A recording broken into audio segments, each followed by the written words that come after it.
Disse o Senhor a Moisés: fala a toda a congregação dos filhos de Israel e dize-lhes: santos sereis, porque eu, o Senhor vosso Deus, sou santo. Cada um respeitará a sua mãe e seu pai, e guardará os meus sábados. Eu sou o Senhor vosso Deus. Não vos virareis para os ídolos, nem vos fareis deuses de fundição. Eu sou o Senhor vosso Deus. Quando oferecerdes sacrifício pacífico ao Senhor, oferecê-lo-eis para que sejais aceitos. No dia em que oferecerdes, e no dia seguinte se comerá, mas o que sobejar ao terceiro dia será queimado. Se alguma coisa dele for comida ao terceiro dia, é abominação, não será aceita. Qualquer que o comer levará a sua iniquidade, porquanto profanou coisa santa do Senhor. Por isso será eliminado do seu povo. Quando também cegares a messe da tua terra, o canto do teu campo, não cegarás totalmente, nem as espigas caídas colherás da tua messe. Não rebuscarás a tua vinha, nem colherás os bagos caídos da tua vinha, deixá-los-ás ao pobre e ao estrangeiro. Eu sou o Senhor vosso Deus. Não furtareis, nem mentireis, nem usareis de falsidade cada um com o seu próximo. Nem jurareis falso pelo meu nome, pois profanareis o nome do vosso Deus. Eu sou o Senhor. Não oprimirás o teu próximo, nem o roubarás. A paga do jornaleiro não ficará contigo até pela manhã. Não amaldiçoarás o surdo, nem porás tropeço diante do cego, mas temerás o teu Deus. Eu sou o Senhor. Não farás injustiça no juízo, nem favorecendo o pobre, nem comprazendo ao grande com justiça julgarás o teu próximo. Não andarás como mexeriqueiro entre o teu povo, não atentarás contra a vida do teu próximo, eu sou o Senhor. Não aborrecerás teu irmão no teu íntimo, mas repreenderás o teu próximo, e por causa dele não levarás sobre ti pecado. Não te vingarás nem guardarás a ira contra os filhos do teu povo, mas amarás o teu próximo como a ti mesmo. Eu sou o Senhor. Guardarás os meus estatutos. Não permitirás que os teus animais se ajuntem com os de espécie diversa no teu campo. Não semearás semente de duas espécies, nem usarás roupa de dois estofos misturados. Se alguém se deitar com uma mulher, se for escrava desposada com outro homem, e não for resgatada, nem se lhe houver dado liberdade, então serão açoitados, não serão mortos, pois não foi libertada. O homem, como oferta pela sua culpa, trará um carneiro ao Senhor à porta da tenda da congregação. Com o carneiro da oferta pela culpa, o sacerdote fará expiação por ele perante o Senhor pelo pecado que cometeu, e ser-lhe-á perdoado o pecado que cometeu. Quando entrardes na terra e plantardes toda sorte de árvore de comer, ser-vos-á vedado o seu fruto, 3 anos vos será vedado. Dele não se comerá. Porém, no 4º ano todo o seu fruto será santo, será oferta de louvores ao Senhor. No 5º ano comereis fruto dela, para que vos faça aumentar a sua produção. Eu sou o Senhor vosso Deus. Não comereis coisa alguma com sangue, nem agourareis, nem adivinhareis. Não cortareis o cabelo em redondo, nem danificareis as extremidades da barba. Pelos mortos não ferireis a vossa carne, nem fareis marca nenhuma sobre vós. Eu sou o Senhor. Não contaminarás a tua filha, fazendo-a prostituir-se, para que a terra não se prostitua, nem se encha de maldade. Guardareis os meus sábados e reverenciareis o meu santuário. Eu sou o Senhor. Não vos voltareis para os necromantes, nem para os adivinhos, nem os procureis para serdes contaminados por eles. Eu sou o Senhor vosso Deus. Diante das cãs te levantarás, e honrarás a presença do ancião, e temerás o teu Deus. Eu sou o Senhor. Se o estrangeiro peregrinar na vossa terra, não o oprimireis.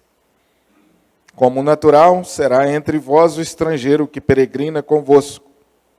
Amá-lo-eis como a vós mesmos, pois estrangeiros foste na terra do Egito. Eu sou o Senhor vosso Deus. Não cometereis injustiça no juízo, nem na vara, nem no peso, nem na medida. Balanças justas, pesos justos, efa justo e justo intereis. Eu sou o Senhor vosso Deus, que vos tirei da terra do Egito. Guardareis os meus estatutos e todos os meus juízos, e os cumprireis. Eu sou o Senhor. Deus abençoe essa palavra, irmãos. Amém, gente?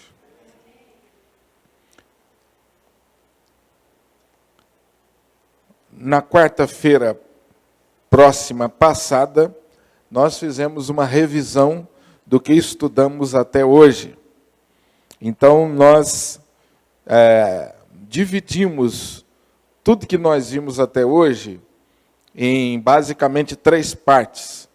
Nós estudamos sobre os sacrifícios, nós estudamos sobre os sacerdotes e nós vimos sobre santidade ou santificação. Esses são 3 temas que dominam todo o livro do Levítico. Ele começa falando sobre os sacrifícios que Deus instruiu o povo a fazer. Através desses sacrifícios, o povo estava adorando a Deus, estava servindo a Deus, estava estabelecendo um relacionamento com Deus de obediência, de temor a Deus. Esses sacrifícios, todos eles apontavam para o sacrifício definitivo, a pessoa do nosso Senhor e Salvador Jesus. Depois nós vimos a figura do sacerdote. Essa é uma instituição do Velho Testamento. Você vai ver que desde o início Deus serviu de homens, para que esses homens, representando suas famílias, depois representando as suas tribos e toda a nação de Israel, oficiassem, levassem o povo à presença de Deus e levassem também a palavra de Deus através do seu povo. Desde o início, a figura do sacerdote é uma figura importante na história do relacionamento de Deus com o seu povo. Inicialmente, eram os chefes de famílias. Posteriormente, Deus instituiu uma de suas tribos, uma das tribos de Israel, e nomeou essa tribo, a tribo dos levitas, para esse trabalho. Então, a figura do sacerdote é uma figura que se destaca no Velho Testamento.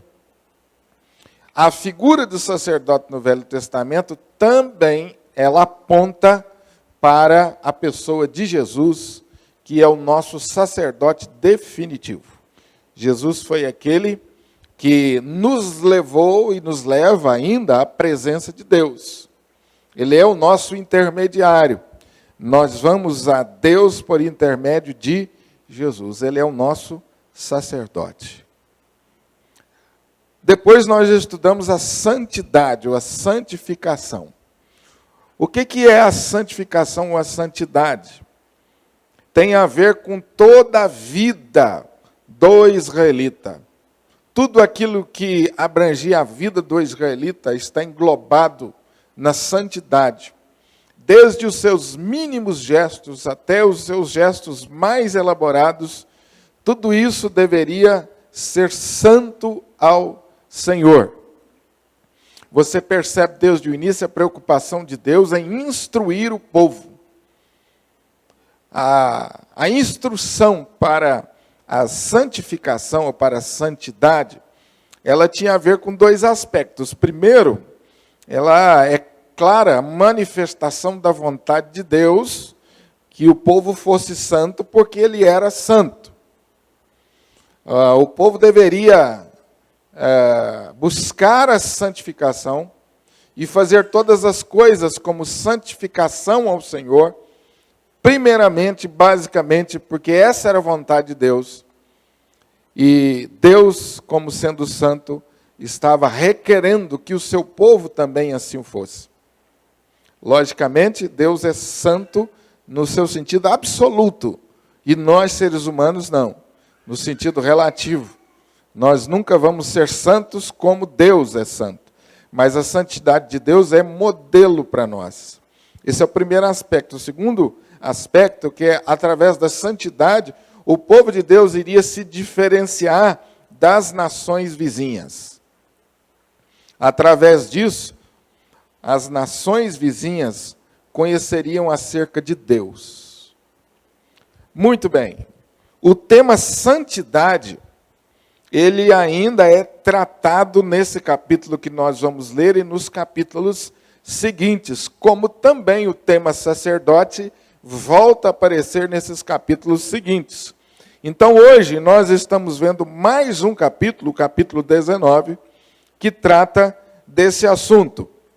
Por isso, nós colocamos o tema, a prática da santidade. E nós vamos encontrar nesse capítulo diversas leis e estatutos, diversas instruções para o povo. E o povo, obedecendo essas instruções, eles estariam, então, santificando suas vidas. Nós destacamos aí 3 aspectos desta santificação, conforme o capítulo 19. Primeiro, nós encontramos aqui a fonte e o modelo da santificação, o caráter santo de Deus. Quando Deus diz assim para o seu povo, santos sereis. Por quê? Porque eu, Senhor vosso Deus, sou santo. Então nós encontramos aqui a fonte e a inspiração e a base para a nossa santificação. Segundo, a santificação que Deus requer de nós, ela não é apenas uma santificação que se diz respeito às nossas atividades religiosas. É a santificação que Deus requer de nós, abrange toda a área da nossa vida. Terceiro, a santificação é evidenciada, manifestada no amor ao próximo, nos seus mais diversos aspectos. Amar ao próximo é a manifestação de santidade mais eloquente, mais visível. A evidência maior de que nós estamos vivendo em santidade é evidenciada através do nosso relacionamento com o próximo. Se nós estamos, de fato, vivendo esta santidade, buscando essa santidade, nós estaremos preocupados com isso. Nós procuraremos tratar o próximo nos seus mais diversos aspectos com amor. E, em quarto lugar, nós destacamos aqui algumas aplicações que nós vamos fazer no final do nosso estudo. Antes de nós entrarmos aí no primeiro ponto, explicar um pouquinho mais, eu queria dizer para vocês, a título de introdução, que esse assunto, santificação, talvez hoje ele seja um dos assuntos mais mal compreendidos por nós. Interessante que há 2 coisas importantes aqui sobre isso, que parecem antagônicas. Ele é pouco falado e, quando falado, muitas vezes mal interpretado, mal explicado. Primeiro, porque há uma rejeição natural do homem do nosso tempo, do homem do século XXI, a esse assunto, santidade. Porque nos últimos anos, nós estamos vendo estamos vivendo uma verdadeira guerra contra os valores morais que sempre foram costumes nossos, sempre balizaram o nosso comportamento. Nós estamos vivendo uma verdadeira guerra nesse sentido. Você percebe isso através da mídia, nos seus mais diversos aspectos, que há uma ação deliberada para derrubar esses valores. Principalmente no campo da família. Você percebe claramente isso, né? Que há uma ideia por trás de filmes, de programas, de novelas e de tudo mais, no sentido de destruir esses valores, de nos convencer que esses valores não se aplicam mais ao homem do século XXI. A última tacada agora, e eu não sei ainda dar muitas informações sobre isso para vocês, até porque isso é recente, mas é a ideia de ensinar nas escolas que não existe mais sexo masculino e sexo feminino. Não existe mais menino ou menina. A ideia é basicamente assim: você pode escolher o que você quer, né? Você tem o direito de escolher. Quem escolhe o que quer ser é você. Então, se você tem características masculinas, mas você quer ser feminino, eu não posso tratar você como masculino. Eu tenho que tratar você como feminino, respeitando o seu direito. Isso começa lá na escola. Eu, particularmente, acho que quem inventou isso está ficando louco, doido. Mas as pessoas acham que isso tem cabimento. Né? Ainda tem gente que acha argumentos científicos para isso. Aqui eu estou dando já a minha opinião própria.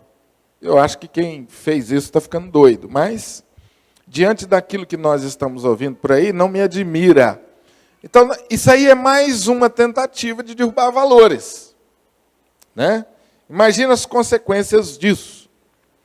Então, por que a doutrina da santificação ela encontra hoje, naturalmente, no homem moderno, uma rejeição? É por causa disso. A palavra de Deus, ela traz para nós valores e princípios que são inegociáveis, desde o início. Que pode vir o tempo que for, pode vir tecnologia, pode acontecer o que for, que são princípios inegociáveis. Já que eu estou no assunto, eu vou citar um. Por exemplo, a Bíblia diz Deus lá no começo: e fez Deus homem e mulher. Está claro. Que casamento é a união de homem e mulher. Está claro lá. Isso é inegociável. Nós, no cristianismo, não negociamos isso. Existem coisas que nós podemos conversar, que são coisas que nós podemos aplicar de maneira diferente à medida que o tempo avança. Algumas, mas muitas delas são valores absolutos. Quando nós falamos em santificação, nós precisamos trazer à baila esses valores absolutos. E o homem do século XXI preconiza, ele ensina, ele prega, que não existe mais valor absoluto. Acabou o valor absoluto. E existem os seus valores, existem os valores que você aceita. Pode não ser o que eu aceito, mas eu tenho obrigação de respeitar os seus. Então não existe um valor absoluto. Entenderam, irmãos? Essa é uma das ideias do mundo pós-moderno, a queda dos valores absolutos. E então nós entramos no mundo em que tudo é relativo. É relativo. né? A minha verdade, do seu ponto de vista, ela é relativa. E ponto final. Você precisa me respeitar, eu tenho que te respeitar. Eu não posso defender que existem valores absolutos. Bom, isso é um problema sério para nós que aceitamos a Bíblia Sagrada, porque para nós a Bíblia Sagrada traz princípios absolutos, valores absolutos. As pessoas às vezes me perguntam, conversam comigo sobre dúvidas, questões, principalmente a nossa classe na escola dominical tem muito isso. E algumas vezes eu chego ao ponto com as pessoas que eu tenho que dizer o seguinte: olha, com quem que você está debatendo? Com um colega na escola? Pergunta o que ele acha da Bíblia Sagrada. Aí a pessoa já me responde: pastor, para ele Bíblia é um livro como outro qualquer. É papel, aceita de tudo. Eu falei: então não dá para você discutir com ele. Encerra a discussão por aí. Porque tudo que nós cremos é baseado na Bíblia. Nós sustentamos os nossos valores e a nossa crença a partir do quê? Da Bíblia Sagrada. Então, se eu vou conversar com você e você já fala assim: olha, eu não aceito Bíblia, se você quer conversar comigo, nós vamos conversar fora da Bíblia, não dá para me conversar. Então, eu aconselho você a ter muita sabedoria nessas discussões, porque podem ser que você vai se desgastar e não vai chegar a lugar nenhum. Então, sabedoria nisso. E as pessoas preocupadas me dizem: mas o que eu vou fazer? Vou deixar de lado o meu amigo que eu queria que ele falar de Jesus para ele? Eu falei: não, você pode falar de Jesus para ele. Não sei se ele vai aceitar, porque Jesus também está na Bíblia, mas ore por ele. Ore por ele. Às vezes eu noto que as pessoas ficam meio frustradas, como se orar fosse uma coisa assim tão insignificante. Mas só orar? Só? A gente tinha que dizer isso, só? Que isso? Se você orar pelo seu amigo, você já está fazendo a melhor coisa do mundo para ele. Não queira fazer o trabalho do Espírito Santo. Não queira fazer o trabalho do Espírito Santo. Então tem gente que quer ir além. Não, eu queria orar, mas eu queria também ter argumento para convencer. Espera aí. Convencimento é obra do Espírito Santo, meu amado. Não queira tomar o lugar de Deus. Você vai se desgastar e não vai chegar a lugar nenhum. Qual que é o nosso papel? Orar. Agora, se você tiver liberdade para compartilhar o Evangelho com ele, compartilhe com toda a força da sua alma. Mas, compreenda que a salvação que você quer levar ao seu amigo, que você não pode desistir, ela é um processo. Tem muita gente que está no início do processo, que não quer nem saber falar de Bíblia, nem saber falar de Jesus. Pastor, como é que eu começo a falar com essa pessoa? Dá seu testemunho e ora. Dá seu testemunho e ora. Só, mas só. Se você der um bom testemunho e orar, você já vai estar fazendo grande coisa. Então, meus amados, quando eu falo de santificação, eu estou falando de um assunto que tem grande rejeição no nosso meio. É lógico que para nós que já estamos na fé há algum tempo, essa rejeição é bem menor. Nós que temos temor a Deus, que resolvemos um dia caminhar em obediência à palavra, essa rejeição é bem menor. Mas ela ainda existe. A nossa natureza pecaminosa, ela tem resistência a esse tipo de coisa.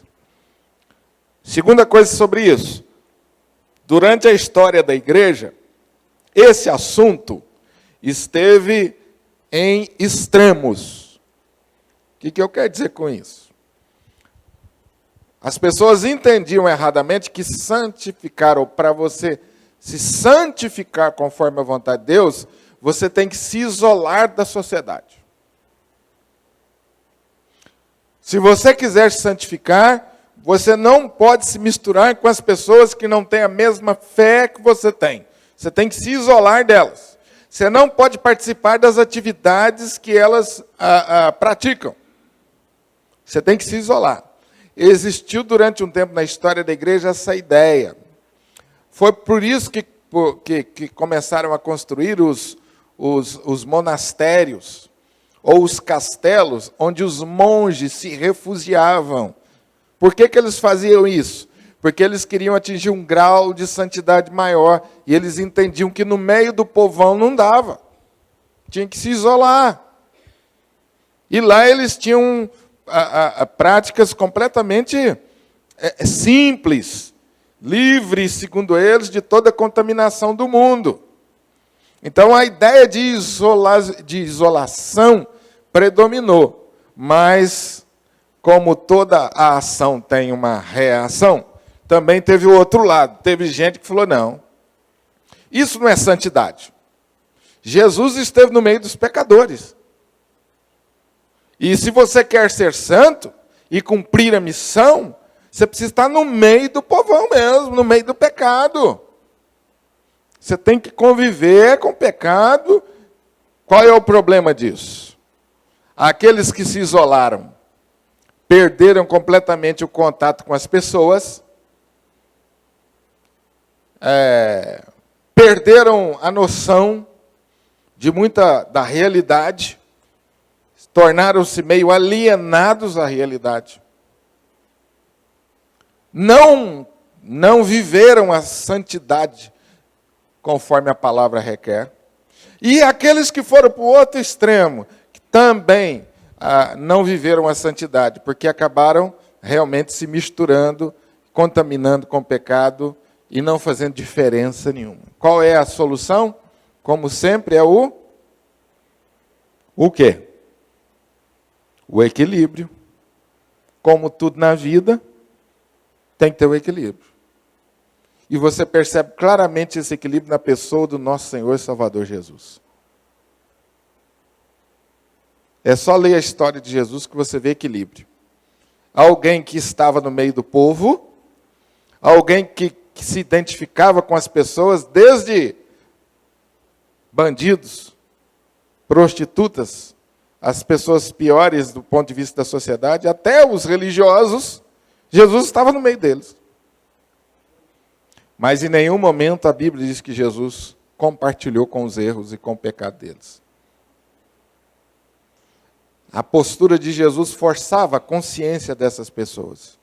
Só a sua atitude. Muitas vezes não falava nada, só a sua atitude. Então o que nós buscamos? Esse equilíbrio. Não podemos ser alienados, como eu já vi crente, por exemplo, que conviveu comigo, que ia na praia de terno, porque entrar na praia era pecado. Gente que não assiste televisão, porque assistir televisão é pecado. Não joga futebol, porque jogar futebol é pecado. Enfim, uma série de regras de conduta. Porque se você praticar isso, você está mexendo com as coisas do mundo. Então você não pode. Eu vi muita gente, aliás, hoje eu já não vejo mais porque eu estou longe da praia, mas quando eu morava perto da praia, muita gente. Camisa de manga comprida, calça, só dobrava assim, para não sujar. Ficava na areia. Dava vontade de falar assim, pisar na areia também é pecado, viu? Fica na areia não. Molhar os pés aí na água, do jeito que você está fazendo, também é pecado. Não pode não, volta para casa. Então, gente, uma santidade alienada e alienante. Já vi, como já vi também o extremo. Gente que vai para o mundão e perde completamente o sabor, o jeito de cristão. Então, a nossa busca é o equilíbrio. E para ter equilíbrio, nós precisamos conhecer a palavra. É a palavra que nos dá equilíbrio. É a palavra de Deus que nos livra dos exageros, dos extremos. É a palavra de Deus que nos livra das neuroses. hoje, o que nós vemos aqui nesse texto, é algumas lições sobre esse assunto. Talvez nós tenhamos a oportunidade de voltar e de avançar nesse assunto, e nós vamos fazer isso. Mas hoje nós vamos aqui apenas ver o que o capítulo 19 nos ensina. Primeiro, a fonte e o modelo da santificação, o caráter santo de Deus. Por que eu devo buscar a santificação? Primeiro, meu irmão, porque essa é a vontade de Deus declarada na Escritura. Ponto final. Deus falou que é assim. Você vai encontrar razões práticas do porquê Deus pediu, mas mesmo que não tivesse razões práticas, foi Deus que pediu, foi Deus que ordenou, e nós precisamos obedecer. Há uma ordem clara de Deus. Agora Deus, na sua misericórdia e bondade, Ele diz, olha, vocês serão santos, porque eu sou santo. Quando Deus criou o homem à sua imagem e semelhança, Ele compartilhou conosco isso. Quando nós buscamos a santidade, nós estamos, na verdade, agindo conforme a nossa criação original. Porque Deus nos fez assim. Quando eu me distancio ou não busco a santidade, eu estou indo contra a minha criação original. Ser criado à imagem e semelhança de Deus envolve você ser santo. Então, tem a ver com a nossa própria natureza. Agora, o pecado entrou no mundo e manchou essa natureza. O pecado entrou no mundo e deformou. Tirou de nós isso. Mas o nosso Senhor Jesus Cristo nos resgata e nos torna novamente santos. E com a possibilidade de viver a santificação mesmo nos dias de hoje. Você está vendo em Levítico capítulo 19, como nos outros capítulos, uma série de regras. Vocês perceberam quanta regra tem aqui? É até meio cansativo de ler. Talvez seja o capítulo que tenha mais regras. Por quê? Tanta regra. É simples, é claro. Porque santificação abrange toda a nossa vida. Santificação não tem a ver apenas com o que eu faço na igreja. Não tem a ver apenas com a atividade religiosa. Ah, quer dizer que segunda-feira eu saio para o trabalho, não tem nada a ver mais com a igreja, nem com Deus, nem com os irmãos. É cada um para si, meu amigo. O mundo lá fora é competitivo. Domingo à noite, tudo bem. Eu estou aqui na igreja, né? Canto os hinos com aquela piedade, com aquela devoção, com aquele temor. Mas segunda-feira, me encontra não que você não me conhece. Sou outro. Vale tudo. Por quê? Porque eu estou fora do ambiente religioso. E tem gente que às vezes fala assim comigo, pastor, você não conhece meu ambiente de trabalho, como se eu nunca tivesse trabalhado na minha vida fora do trabalho pastoral, né? Eu falei, é claro que eu conheço o seu ambiente de trabalho. E a palavra de Deus diz que é lá mesmo, que eu preciso ser santo. Aqui na igreja ser santo é mole.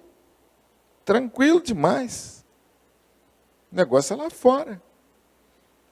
A vontade de Deus é que toda minha vida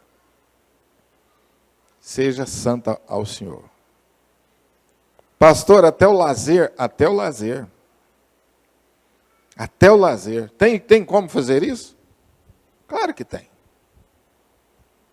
Até as nossas relações íntimas, marido e mulher, no casamento, a relação sexual, alguém me perguntou isso. O que vocês acham disso? Até isso? Sim ou não? Não é até isso, é principalmente isso. É principalmente isso. Uma das coisas mais bonitas, belas que Deus criou foi a intimidade do homem com a mulher. Mais bonitas e belas. Uma das primeiras coisas que Deus fez, tornando-se os dois uma só carne. Foi Deus que inventou esse negócio. E o diabo veio e só tentou e tenta até hoje atrapalhar, né? Perverteu a ideia do sexo. E hoje, a brecha maior que a gente tem, que a gente percebe na vida do ser humano, é sem dúvida nenhuma essa, né? Como o diabo conseguiu inverter a coisa. Então, às vezes, a gente acha que uma coisa como essa, que trata dos nossos desejos, coisas íntimas, isso não. Isso eu faço a porta trancada e lá Deus não entra. Epa! Você está enganado? É principalmente no nosso quarto, na nossa intimidade, que Deus quer estar. Principalmente. Santidade envolve isso. Eu já contei isso. Eu conto isso, às vezes, nos encontros de casais e até na classe de casais já contei. Eu tinha um professor ensinava para nós Novo Testamento, professor Frederico Jenkins, um americano, aqui de Patrocínio, baixinho, foi na Segunda Guerra, todo marcado pela guerra, mas um homem de Deus, temente a Deus, um professor sem igual. E o reverendo Frederico Jenkins, já idoso, cabecinha branca, vestia-se de uma maneira assim muito simples, e toda a classe tinha um respeito muito grande, até pelos cabelinhos brancos dele. Mas corria a notícia de que a aula dele sobre sexo era fantástica. Só que o aluno no primeiro ano, daquele jeito, eu não vou perguntar isso para o professor de cabecinha branca, né? Até que um dia alguém se atreveu. Professor, você podia falar para nós um pouco sobre a vida sexual do casal? Pois não. E o professor deu uma aula, gente, maravilhosa. Que aula! Aquelas aulas dá vontade de você chorar, de tanta emoção. Ver a presença de Deus na vida dele, falando sobre vida sexual do casal. E o que ele defendia é que a vida sexual do casal é culto a Deus. Isso é que ele defendia. Ensinou para nós. Quer comais, quer bebais, façais tudo para glória de Deus. E a gente, ouvindo aquilo, a gente regalava os olhos, né? De ver a visão que ele tinha. Aí ele estava dizendo, e ele dizia para nós assim, então, meus irmãos, quando eu estou com minha baixinha lá na minha intimidade, ele falava assim, aquele inglês, né? E nós estamos crescendo nas carícias, quando a gente chega lá no máximo, glória a Deus! E a classe caiu na risada. E ele está absolutamente certo dentro da visão da palavra. Absolutamente certo. Esse é o momento de culto. Agora, percebe vocês como a visão que nós temos de santidade muitas vezes é completamente deformada. A gente pensa que isso não faz parte. Quando você compra e vende, você está lá na padaria, no supermercado, ou negociando as coisas, quem mexe com comércio.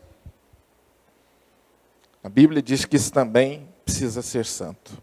As relações comerciais precisam ser santas.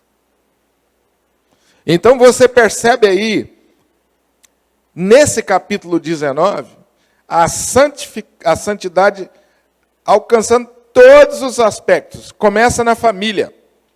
Primeiro item, santidade na família. Eu já falei um pouco sobre isso aqui, da relação marido-mulher. Eu falei da questão de sexo, mas muito mais. Envolve tudo que envolve a relação marido-mulher. A primeira ordenança se refere, se os irmãos estão comigo aí, ponto 2. A primeira ordenança se refere ao temor que os filhos devem ter de seus pais. Filhos tementes aos pais, eles estão praticando a santificação. E honrando a Deus. Honrar pai e mãe é glorificar a Deus. E a Bíblia ainda diz que, de quebra, aquele que honra pai e mãe tem vida longa. Ainda de quebra. E isto requer, o que nós estamos falando? Reverência, honra, estima, expressões de respeito e obediência ao comando dos pais, se esforçando para agradá-los, evitando tudo que possa ofendê-los ou afligi-los, trazendo-lhe desgosto. Desde o acatar de uma orientação do pai, até o cuidado, a honra, o respeito. Muitos de nós somos do tempo do bença mãe, bença pai. Quem é do tempo do bença mãe? Bença mãe, bença pai, não é? Deus abençoe, menino. Ninguém entrava sem pedir benção e ninguém saía sem pedir benção. E alguns beijavam na entrada e beijavam na saída. É ou não é? Às vezes você nem entendia, né? Benção mãe, benção pai. Deus te abençoe, menino. Hoje, como é que é? E aí, coroa, valeu? Não é? E aí, velho? Beleza? Eu não tenho nada contra isso. Essa intimidade pai e mãe. Mas precisa ser respeitosa. Precisa ser respeitosa. Às vezes, os nossos pais nos dão ordem difíceis. Mas Deus também nos dá ordem assim. E depois que passa o tempo, a gente fala assim, eu deveria ter obedecido, seria melhor. Às vezes que nós desobedecemos, na maioria das vezes quebramos a cara. Não é verdade? E quando, gente, nós obedecemos e dá errado, nós deveríamos honrar pai e mãe também. Até quando dá errado. Fizeram para o nosso bem. Então essa é uma coisa que, desde o início, Deus fez questão de dizer, santificação começa em casa. Filhos que honram seus pais, filho, homem, que honra pai e mãe, normalmente será bom marido, que honrará sua esposa. Filha que honra pai e mãe será boa esposa. Pais, não provoqueis a ira aos vossos filhos. Já viram isso em Efésios capítulo 6. A contrapartida. Os filhos devem obedecer os pais e os pais, por sua vez, não provoquem a ira de seus filhos. O que é provocar a ira de seus filhos? Tem muita coisa envolvida nisso. Por exemplo, não peça para o seu filho fazer alguma coisa que ele não consegue fazer e exija dele. Cada filho é um filho. Conversamos isso agora há pouco, né, Levi? O Levi estava me contando que tem uma filha engenheira agrônoma e tem uma filha advogada. Pastor, uma urbana e uma da roça. Como é que pode? É assim. Cada ser humano é um ser humano. E eu preciso entender a natureza diferente e tratar cada um segundo a sua natureza. Não existe, gente, um pacote pronto. Isso é tarefa nossa, pai. Não quer dizer que você vai tratar um melhor do que o outro. Não, quer dizer que você vai oferecer um tratamento específico. À medida que os nossos filhos vão crescendo, nós vamos percebendo neles as habilidades, os dons e as potencialidades. Esse menino é bom nisso. Esse menino é bom naquilo. O que você faz como pai? Incentiva o desenvolver das habilidades. Motiva. Desenvolve, faz ele desenvolver autoestima. Naquilo que ele é bom, você fala para ele repetidas vezes, você é bom nisso, cara. Você é boa, minha filha, nisso. Parabéns. Porque tem pai e mãe que só fala aquilo que os meninos fazem errado, né? Tem pai e mãe que é isso. Menino faz 10 coisas certas, mas uma errada, a mãe fica falando ao pai 10 vezes. Você é burro. Você é um incapaz, você é um preguiçoso, uma preguiçosa. Não. Isso não é, isso é provocar a ira dos filhos. Então a gente tem que ter sabedoria, incentiva, motiva. Destaca as coisas boas. E as coisas ruins, você diz assim, nós podemos fazer melhor, meu filho. Vamos fazer melhor. Aquele filho que apresentou o boletim para o pai tinha 9 notas azuis e uma vermelha. O pai pegou o boletim, o que ele viu? Que vergonha, menino. Tomou bomba de novo em matemática. Mas que raio de matemática que não entra na sua cabeça? E às vezes o pai ainda vira para o menino e fala assim, igualzinho seu tio, irmão de sua mãe. Burro, não sabe matemática. E aí, bem, puxou seu irmão. Às vezes fala desse jeito. A menina que não consegue arrumar o quarto, né? A menina é boa em tudo, mas ela não consegue organizar o quarto, ainda mais quando é nova.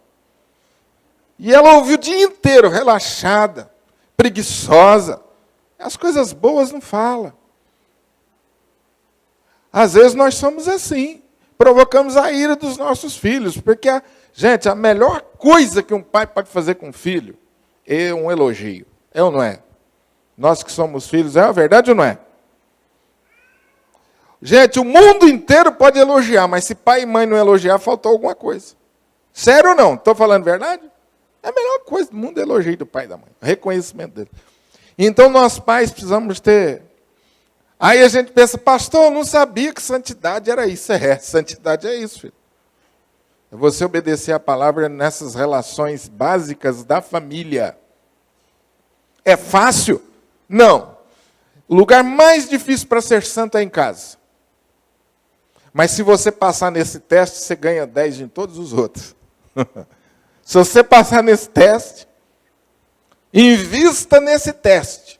Invista nessa área, porque se você passar nela, o resto você vai tirar de letra. Você vai ser santo na igreja, você vai ser santo no trabalho, você vai ser bênção em todo lugar, se você for na família.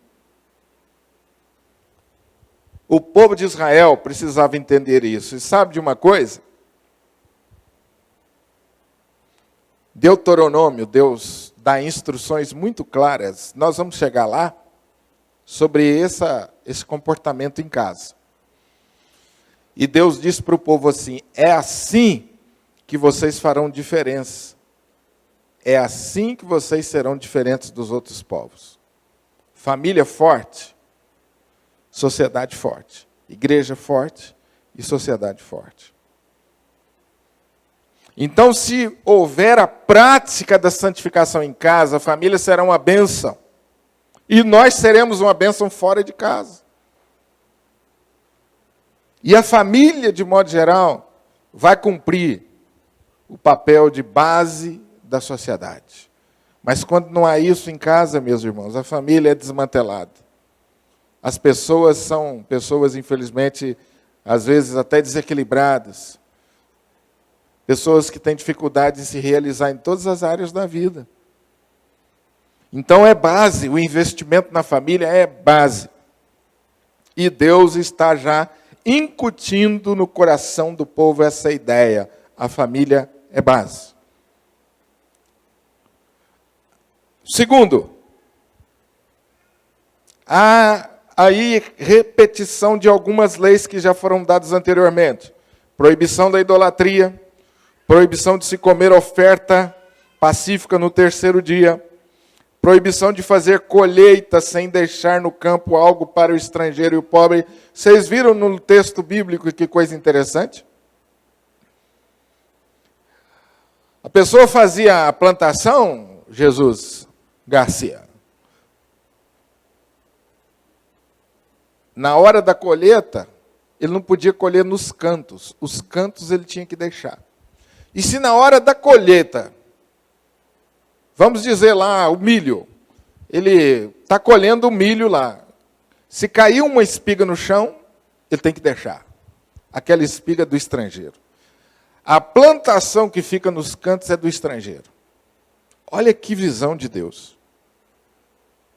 Então, o estrangeiro que passasse por ali na sua horta ou na sua lavoura, encontraria o que comer. Ele não precisava roubar. Ele iria olhar para você e perceber o seguinte: espera aí, tem umas espigas muito boas aqui no chão que ele deixou para trás. Por que ele não pegou? Porque Deus, o Deus de Israel, diz que essas espigas boas aí são para nós estrangeiros. Que Deus é esse? Entenderam aí a visão de Deus? O testemunho que era. Na visão humana, o que nós faríamos? As espigas mais ruins ficam para o estrangeiro.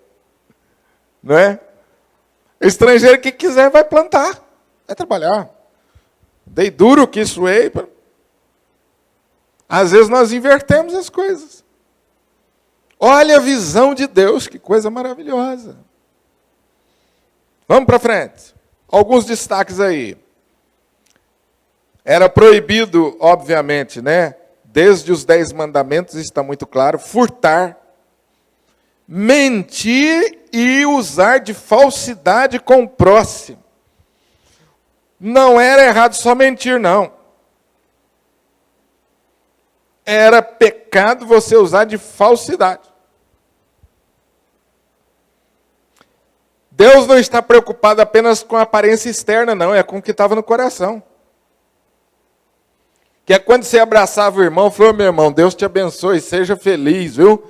Eu espero que Deus te abençoe com prosperidade. E lá no fundo do coração, você está querendo que a lavoura dele perdesse toda a lavoura. Deus falou assim: isso aí é pecado, eu não aceito isso. Seu coração não está amando de verdade. Olha que coisa maravilhosa. Jurar falso pelo nome do Senhor. A pessoa jurava pelo nome do Senhor, mas não tinha nenhum temor a Deus. Nenhum temor a Deus.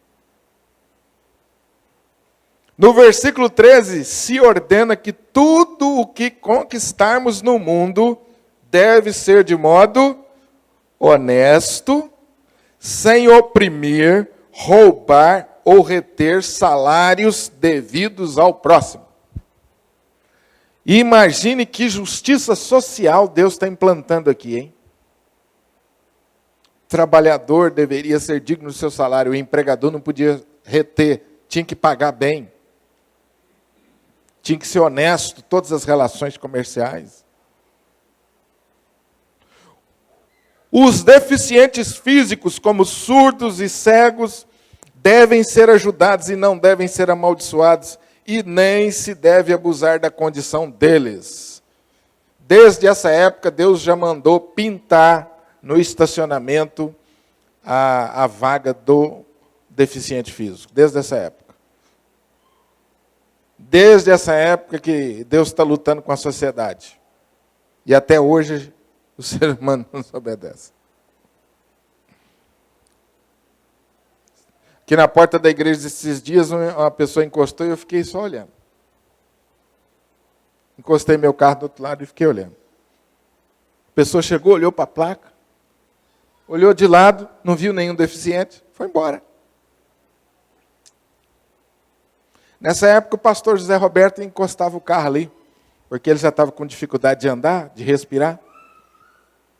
Um dia ele falou: eu estou usando a vaga do deficiente lá, porque eu já não aguento andar de longe mais, sol quente. Eu falei: está certo, você tem que fazer isso mesmo. E vocês sabem que quem tem câncer, ele recebe até uma carteirinha de tratamento, você não precisa pegar fila, tem um punhado de privilégios. Mas tinha alguém encostado na vaga, mas não viu o deficiente, né? Olha a cabeça nossa.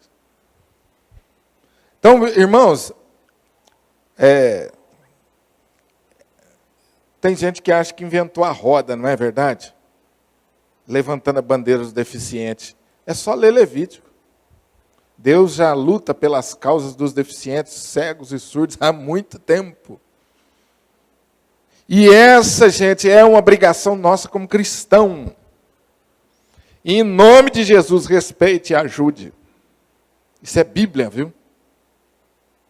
Eu nem conheço, não tem importância, você não conhece.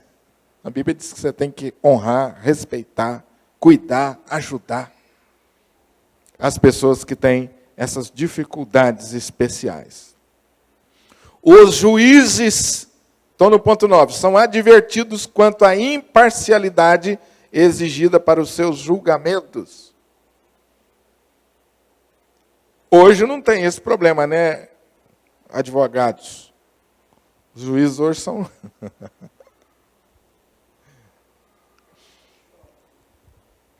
A pobreza não é uma justificativa para o favorecimento da causa, tanto quanto a riqueza.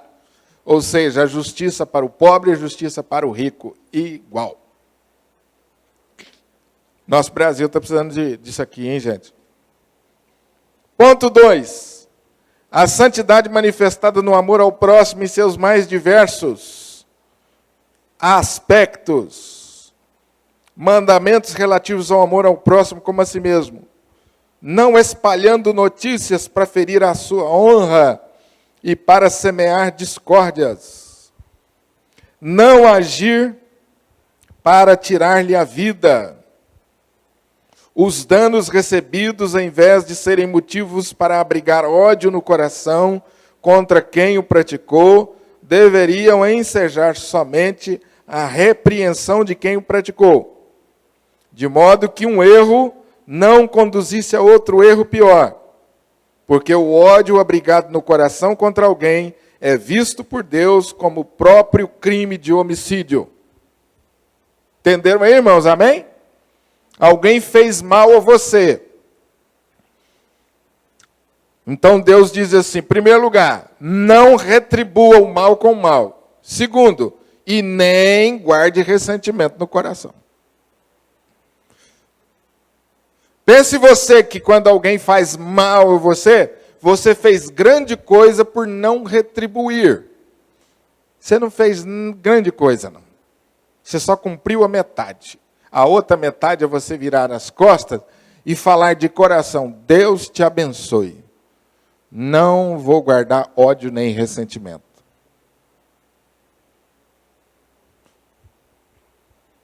Amém? Dá para nós aí ou não? Hã? Complicado, né, Daniel? Complicado. Não é só você não retribuir o mal, é você também não guardar ressentimento. E vou dizer uma coisa para vocês, gente.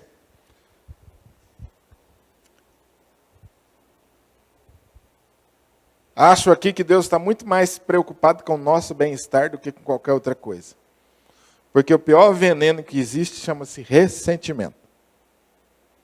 O ressentimento ele não é um veneno que mata quem te ofendeu, é um veneno que mata você próprio. É ou não é? Os irmãos já experimentaram guardar ressentimento? Você fica feio, você fica amargo, você fica azedo, você encolhe, você perde a autoridade diante de Deus, você perde o brilho no rosto, perde a ousadia, perde a coragem de orar.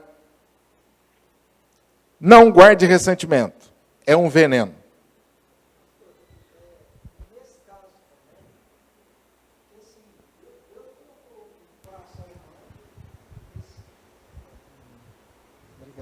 Quando você faz a pergunta, eu tomo água também. Pode falar. Já estamos terminando. Deus colocou no nosso coração um sentimento, né, uma consciência de justiça muito forte que vem do próprio Deus. Certo. Então, assim, é quase que natural entendermos que numa situação, por exemplo, de agressão, vamos sim, se não revidar, vai sim ter um sentimento de vingança ou até mesmo que se faça justiça. Mas a palavra de Deus não diz, né, o próprio Deus não fala, minha é a vingança, ou seja, a gente também não deve repousar o coração no sentido de que, olha, eu não vou alimentar um sentimento, né, de ódio, de revanche, porém, o Senhor fará a justiça, ao modo dele ou no tempo dele. Quer dizer, isso não é errado, pastor? Claro que não. Você esperar em Deus... Claro que não. Para que ele, olha, eu te perdoo, mas que o Senhor te repreenda. Olha o que diz o final do texto. Deus é Senhor que tudo vê, governa e dirige. A Ele pertence a palavra final no juízo de qualquer demanda. A Ele pertence a vingança. E Ele certamente dará a justa retribuição a todo ato praticado pelo homem contra o seu próximo. Ponto final. É isso aí, né? Quando eu não retribuo, eu não tomo o lugar de Deus. Pelo contrário, eu confio que Deus agirá. Isso é o ponto. E se você toma o lugar de Deus, você está dizendo o quê? Eu sei agir melhor do que Deus. Deus, isso aí é comigo. O senhor não sabe, não. Esse negócio de vingança é comigo. Esse negócio de justiça é comigo. Até porque, meus amados irmãos, em muitas demandas que nós achamos que somos corretos, com o passar do tempo a gente percebe que não é bem assim. É ou não é? É ou não é, gente? Então, por isso, entrega nas mãos de Deus e o tempo de Deus vai dirá. E se Deus não agiu de forma que você percebeu? Leve o desaforo. Leve o dano. Porque a Bíblia diz que isso também será, se transformará em glória para você. Peso eterno nos céus. Não é glória aqui na terra. Peso eterno no céu. Sofrer o dano também é forma de santificação. Fácil? Não é fácil, não. Vou correr um pouquinho. 11. Proibição de animais de espécies diferentes, bem como de sementes. Tem cientista que acha nisso aqui base contra essa mistura que estão fazendo aí de espécies. Tanto no mundo vegetal como animal. Tem cientista que encontra base para isso aí. Mas o texto não esclarece muito.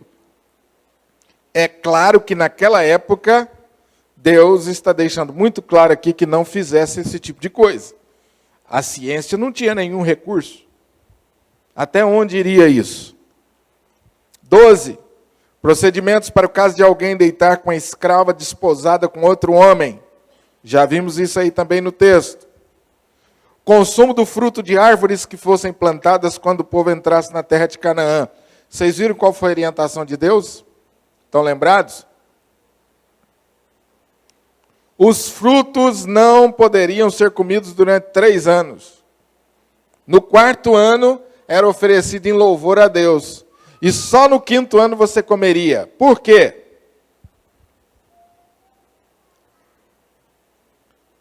O 5º ano, a sua colheita seria superior a todos os anos. Porque você fez um revezamento, um descanso na terra. Você cultivou a terra da forma devida. Olha a instrução de Deus. Já está ensinando agronomia desde o começo. O uso da terra, o uso devido da terra. A santidade manifestada na diferença dos costumes em relação a outros povos. Esse texto aí, 26 a 28, a orientação de Deus, a lei de Deus contra os usos supersticiosos das nações em volta de Israel, como comer sangue, simbolizando a comunhão deles com os demônios. A prática do agouro, da adivinhação, que são também associadas a consultas a demônios, principalmente para obter saúde e prosperidade material. Isso parece que é hoje, hein? Tanto de gente praticando adivinhação, prosperidade. Eu não sei, até pouco tempo eu não consegui, lá no meu computador, bloquear, mas eu recebi um e-mail de uma vidente lá. Eu não sei como que a miserável descobriu o meu e-mail, mandava e-mail para mim, para ler minha sorte lá. Aí eu falava assim, Deus te abençoe, minha filha, e deletava. E eu já tentei bloquear esse danado desse e-mail, ele não bloqueia. Então o negócio é novo, é recente. E quanta gente, hein, que não busca esse tipo de coisa? Pois não, Cássio, pode falar. Estou correndo aqui, mas não vamos deixar de perguntar. Tá. Pastor, eu não sei se entra nesse contexto. essa questão que eu acho que é bastante polêmica no nosso meio cristão. Certo. Objetos consagrados. Também.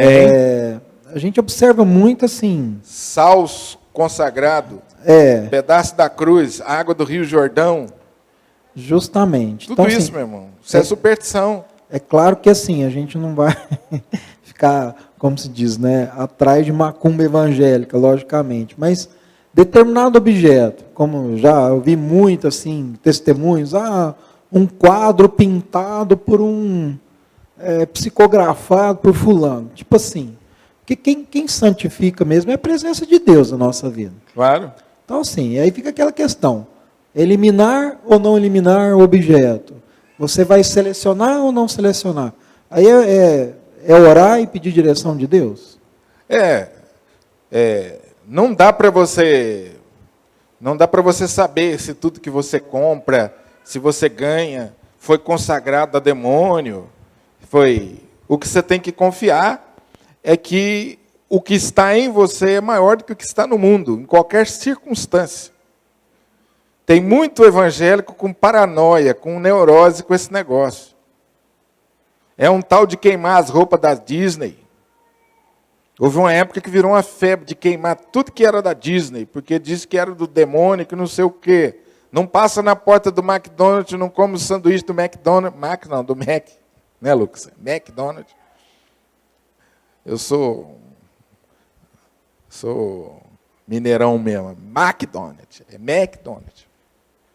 Então é um tal de não comer lá, porque o negócio lá é do demônio e assim vai. Daqui a um tempo você não pode nem sair de casa, nem andar de carro. O seu carro também, quem fez seu carro? Foi um crente.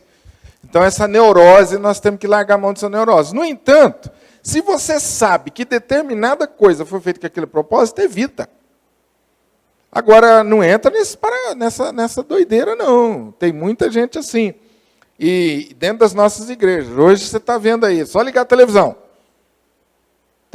Ontem eu vi um videozinho, né, na internet de uma pastora dentro de uma igreja evangélica, só aparecia o pé dela. Quem ouviu isso?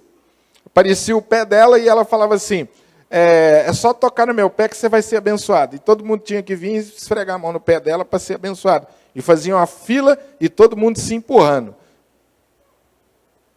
Isso, gente, tá lotado as nossas igrejas.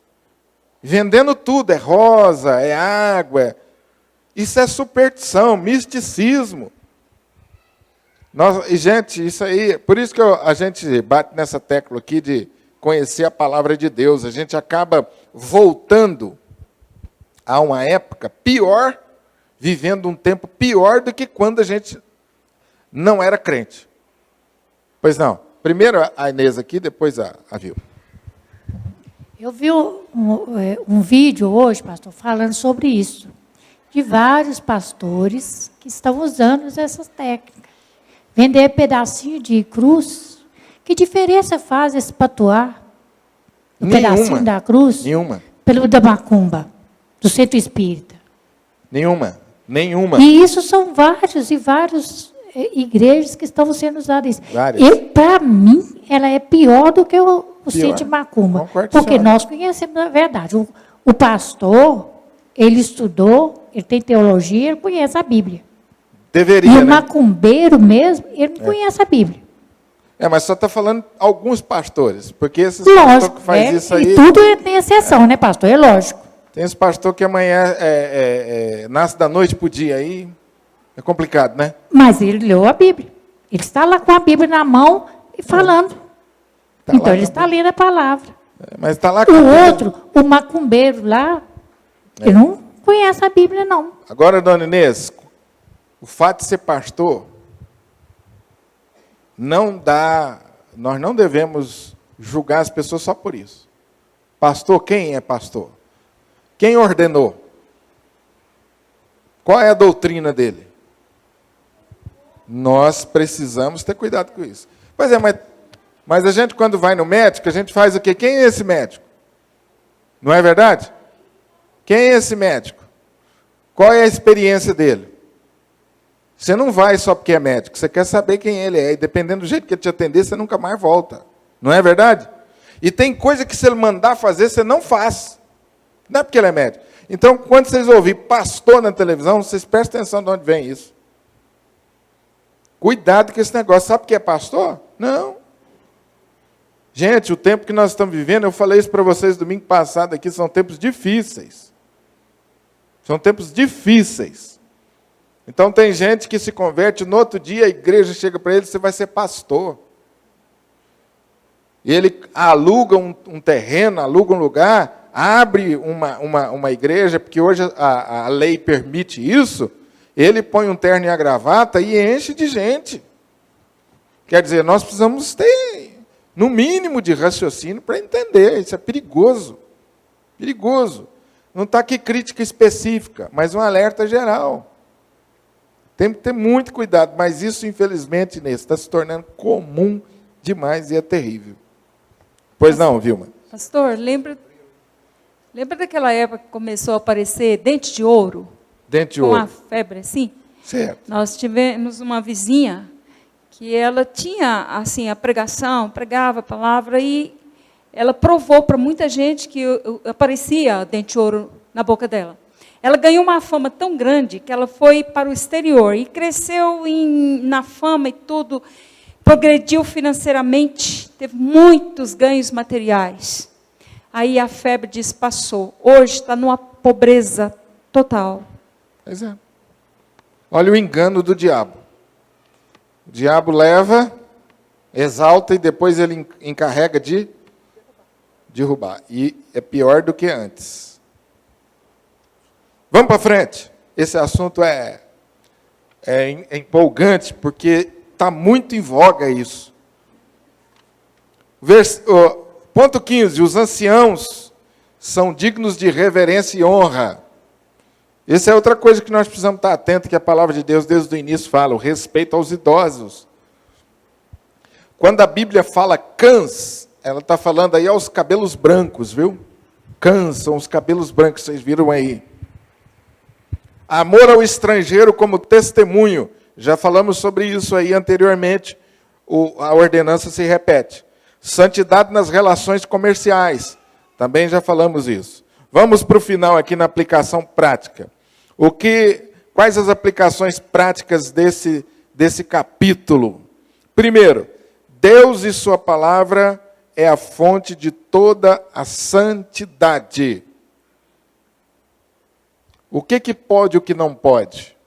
Aonde que eu devo conferir? Onde que eu devo conferir? Na palavra. As pessoas me perguntam muito isso, pastor, pode isso? O que a Bíblia diz? Com a interpretação saudável. Não é o que o pastor disse, não é o que a igreja disse. Todas as vezes que você perguntar a um pastor se pode ou se não pode, peça para ele mostrar na palavra. A autoridade minha, ela é a autoridade que está debaixo da palavra. Acima da minha cabeça tem a palavra. Eu só posso dizer para você que pode e que não pode segundo a vontade de Deus, quando eu mostro para você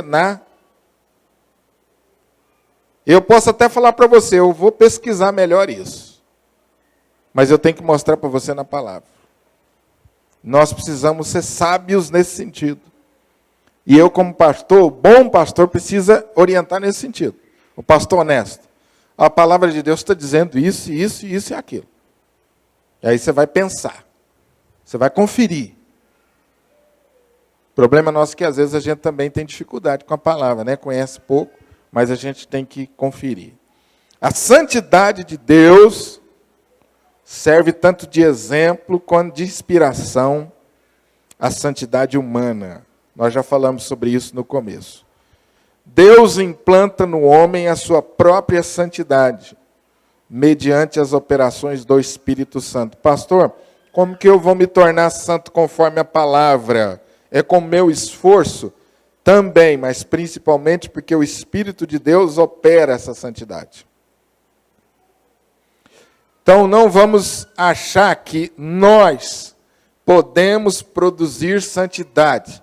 A santidade é a operação de Deus na nossa vida. Eu não posso produzir santidade. Eu não posso achar que eu vou me tornar santo conforme a vontade de Deus somente com meu esforço próprio. Não existe isso. É a operação do Espírito Santo de Deus. Eu tenho que pedir a Ele. O Espírito Santo é que realiza a nossa santificação, presente por Romanos 8,14 fala, por guiar,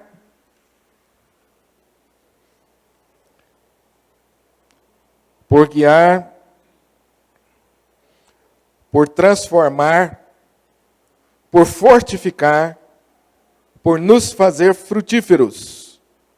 É a ação do Espírito. Nós respondemos à ação do Espírito, mas é Ele quem provoca. A morte de Cristo é a base para a obra do Espírito. Por que o Espírito age na minha vida? Porque eu creio que Cristo morreu na cruz do Calvário por mim. Essa é a base. Não é porque você é bom, não é porque você fez as coisas certinhas, não. É porque Cristo fez a obra redentora na cruz do Calvário, é que o Espírito age na minha vida, na sua vida. A palavra de Deus é um instrumento do Espírito. A palavra de Deus, a verdade que liberta, promove a obediência, previne e purifica do pecado, que faz nos odiar do pecado e nos faz crescer na graça. A importância do conhecimento da palavra. Vocês estão vendo que tudo que nós estamos falando aqui está baseado na palavra. A fé é o meio principal, é pela fé que a instrumentalidade da palavra se faz eficiente. Nossas próprias obras são também um meio para a nossa presente santificação. Outros meios menos diretos, a oração, o ministério ordenado por Deus, a frequência à igreja, a comunhão com outros cristãos, a observância das ordenanças do batismo e da ceia do Senhor, a disciplina e as providências de Deus. Todos esses são meios através dos quais Deus opera a santificação na nossa vida. Lembramos que precisamos levar em conta os motivos por trás dos atos, e não apenas os próprios atos. A santidade começa no lar, onde os filhos temem e honram aos seus pais. Portanto, isso é uma condição prévia para estágios mais avançados da santidade. Que Deus nos ajude. Amém? Vamos ficar de pé?